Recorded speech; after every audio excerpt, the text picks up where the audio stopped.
The chorus to Dust in the Wind begins with a D over F sharp chord. So the most common way to play this is you play your regular D major voicing, and then you wrap your thumb around the bass string on the second fret of the E string. Once again, our picking hand is going to be walking between string 6 and string 4 on this chord. Middle will be anchored on the second string, index anchored on the third. If the thumb chord feels a little too strenuous, depending on the nut width of your guitar, that can be a little bit difficult sometimes. So your other option would be to use index, middle, ring, or if you want the full voicing, you go form your D chord with middle, ring, pinky, index on the bass. So those are some fingering options for your D over F sharp. So chorus begins with D over F sharp,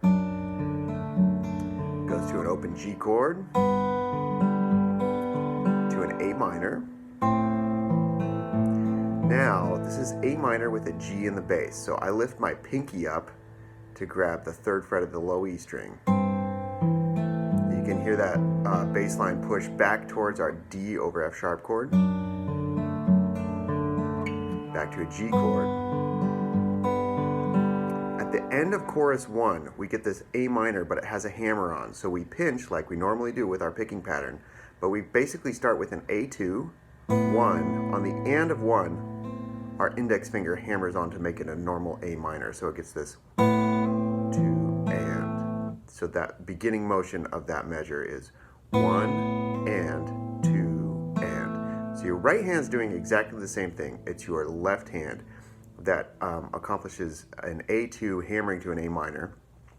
Then on the third beat, you're going to lift your index finger off again and make it an A2. So this measure sounds like 1 and 2 and 3 and 4 and. Once again, that is 1 and 2 and 3 and 4 and. A little trick with a hammer on is visualize pressing the string into the wood of the fretboard, like give it kind of a follow through. It's going to give you more of a snap. You'll get more articulation out of that hammering function. So you get 1 and 2 and 3 and 4 and. The next measure, the final measure of your first chorus, begins again with that hammer on, but it'll hammer into a half note. 1 and 2 and. Beat 3 is another half note.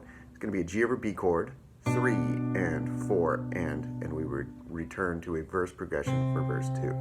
So your entire chorus starts with your D over F sharp chord, and it sounds like this. 1,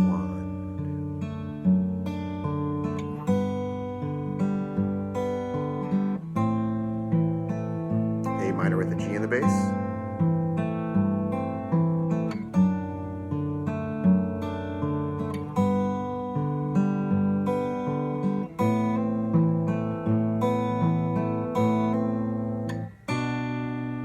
Second